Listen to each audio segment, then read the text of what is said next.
Thank you again to the organizers of the National Cancer Policy Forum for inviting me to speak about telehealth and oncology. My name is Levy, and I'm looking forward to sharing our learnings of the rapid and broad implementation of telehealth technology in oncology during the coronavirus pandemic. I have no disclosures relevant to the content of this presentation, but are listed below are my disclosures. At the beginning of the COVID-19 pandemic, rapid policy changes enabled the swift adoption of telehealth throughout the United States. Very early on, the United States Congress approved emergency use of telehealth. CMS, previous rural-only restrictions for telehealth were lifted, and many state emergency declarations included provisions for payers requiring equity of payment for telehealth during the pandemic. And finally, the FDA expanded appropriate use of telehealth for research purposes. At our own cancer center at Rush University in Chicago, we were watching the pandemic very closely. In early March, we began to make preparations for the possibility of a surge in our region of Chicago. And towards the end of the week of March 8th, we started to make plans to transition our patients from in-person visits to telehealth. On March 13th, the United States President declared a national emergency due to COVID-19. The following week, March 15th, we had already implemented a drastic decrease in the number of patients seen in our clinic.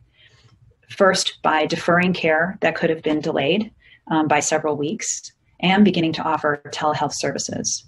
Many of our patients were incredibly appreciative of this rapid response to the pandemic. And by the end of that week, March 21st, the Illinois governor declared a shelter-in-place order. By the second week of the pandemic, we had decreased our number of in-person appointments to about a fourth of our normal volume. And as you can see in the green, we started to rapidly implement telephone visits as an alternative to in-person appointments for our patients. In the red was our video visits. And over the course of the next several weeks, we rapidly implemented a video visit technology platform at our institution, still maintaining a certain volume of care in the green for telephone encounters for patients who did not have the sufficient technology to be able to do video visits. During that time, we also maintained our clinical care for patients in person, requiring treatments as well as other in-person evaluations. During that time, we also had 23% of our employees working from home. We had to redeploy many of our staff to the inpatient setting for surge. We implemented a no visitor policy and began aggressive pre-screening of patients prior to their arrival in the medical center the day before, when they arrived, and testing those patients who had symptoms.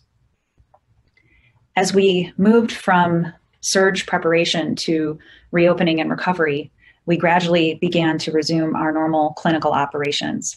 But telehealth and video visits remained at about a 50% rate for at least 4 to 5 weeks during that reopening period of time. We began to reschedule canceled appointments and increase our clinic capacity to be able to see the backload of patients who had been waiting for their care. And as you can see now, in the month of May and end of May and June, we are still doing video visits in the red and the green, but the majority of our patient appointments have resumed to in-person appointments. And we have full intention of continuing to use video and telephone encounter appointments as an alternative to care where appropriate. What we've observed has been a variable level of sophistication for telehealth implementation during the coronavirus pandemic. Many organizations implemented telephone only as their implementation of virtual visits. This certainly has the lowest barrier to adoption and many advantages for patients who do not have access to computers or smart telephones. Others implemented video conferencing only by providing patients a link to a private virtual room, some of which had a bit of a variable HIPAA security. There were some people who were simply using FaceTime and Zoom for their video conferencing for patients. And then the third category, which we implemented at Rush, was video conferencing integrated with a full patient portal and full HIPAA security. These fully integrated telehealth options also include additional features beyond the simple video platform. They allow for virtual check-in and registration, including uploading of photo insurance cards and administrative forms, virtual clinic forms such as patients completing medication reconciliation, disease or symptom-specific forms, and consent forms, all from their personal device at home. They also can enable multiple participants to participate at one time, which is very important if you need a translator to be able to participate. And we now can offer video visits for over 23 different languages with our translator support. It also enables trainees, such as residents and fellows, to also participate in this important new technology as part of their training, and research coordinators to be able to participate for those patients who are on clinical trials. And finally, when you enable multiple participants, family members from across the country, or even from just a few miles away who are social distancing from one another, can also participate together. And this is especially important when there's no visitor policy at many of our medical centers still. A fully integrated telehealth solution also includes the patient portal, such as the after-visit summary documentation, results notification, and messaging. Many systems now allow you to be able to make an appointment for a virtual visit online, or to make your payments for your copays or your medical bills. Certainly, there were many challenges of implementing telehealth during the COVID-19 pandemic. From a health system perspective, the rapid selection and broad implementation of a technology platform, including the need to acquire equipment, licenses, training a broad number of people, deploying those applications and supporting them, was possibly one of the most challenging components. For those institutions like my own that already had a digital health platform, a telehealth platform, I should say, this really was not about the proving of the technology, it was about scaling the technology. And certainly scaling from a previous relatively small scope that was allowed for by insurance payments to this very broad and expansive scope that include the entire ambulatory medical center was one of the primary focuses at the beginning of the pandemic, and continues to be as we continue to refine and support those applications. Health systems have been uncertain about the reimbursement, and there's still much to be known as we are now starting to submit those bills for telehealth services that occurred during the pandemic. And there were implementation challenges with the rapid conversion of previously scheduled appointments into the virtual visits. From the provider's perspective, many embraced the telehealth opportunity. Many were working from home almost exclusively due to their own vulnerability. And however, we did see a variable willingness to adopt the technology and varying opinions regarding the clinical appropriateness of virtual visits for cancer care. From the patient's perspective, it did require them to have access to a computer or smartphone that has video features if they were going to participate in the video visit component. However, many patients have only a flip phone. Some of them don't even have internet access or a computer at home. And for those who do have telephones, many of them have limited number of minutes. So doing a 1-hour telephone encounter might use up the majority of their minutes for the entire month. So there's equity issues from the patient's perspective as well. And finally, some patients don't have the digital literacy and required significant training of up to an hour with our pre-appointment coordinators, including mock visits, in order to make this successful. Many patients, it was very, very straightforward, but we had to take into account that there was a range of experience from our patients. In order to address some of the clinical questions regarding clinical appropriateness of the use of telehealth versus in-person appointments in oncology, we developed a local set of guidelines for recommendations for visits that should be done in person versus those that could be done virtually. From an in-person perspective, we felt that the patients should be seen at least once prior to their first chemotherapy, infusion, or injection, or radiation treatment. That patients receiving IV chemotherapy should be seen in person, possibly alternating with virtual visits as appropriate.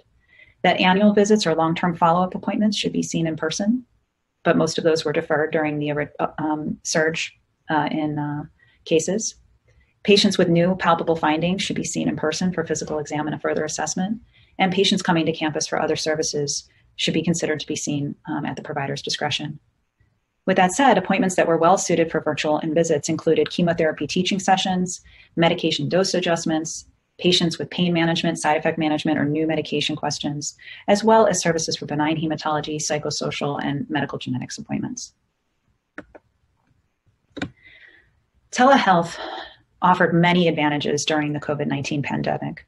This included the first and foremost social distancing premise to minimize visits to the medical center while still maintaining the continuity of care for our patients at high risk for complications of COVID-19 and cancer. For patients who still needed to be seen in clinic, performing part of their visit as a virtual visit allowed us to minimize the total length of stay while they were in the medical center. It also allowed us to pre-screen patients for COVID-like symptoms on the day prior to their treatment and triage them to appropriate testing should they screen positive with symptoms. You don't need to wear a mask when you're doing a virtual visit, so we get to see your full expression and your smiling face. And we don't have visitor restrictions when you're doing a virtual visit, which has certainly been a challenge in trying to decrease the number of people in the medical center for these very important appointments. Now, we were able to enable virtual visits with patients' family members, even when the patient was in person, so that we were able to engage them and their family, even if there was no visitors allowed. But certainly enabling the whole family to be able to participate as opposed to just one visitor is desirable. There were several disadvantages, however, with telehealth during this time. Given the rapid deployment, there was some frustration over failed attempts at video visits, where those were converted in real time to telephone visits without much difficulty. But some patients struggled for some time really wanting to make it work with resultant frustration. The limited physical exam for a virtual visit can result in potentially missing some key findings. We found that people tend to only examine people's faces and do a limited physical exam to visual inspection, but sometimes they miss the legs, which had swelling in them, or forget to ask, because this isn't part of our normal training, and there's the need to reemphasize those key points of the exam and how you do them in telehealth. And there's some parts of the anatomy that patients just don't want to show you on a video. As a breast oncologist, I completely understand that. So, certain components just need to be done in person, or more appropriate to be done that way. It's also harder to make a personal connection with a new patient for the first time doing a telephone encounter or a virtual visit. There's so much nuances that can be lost during that time.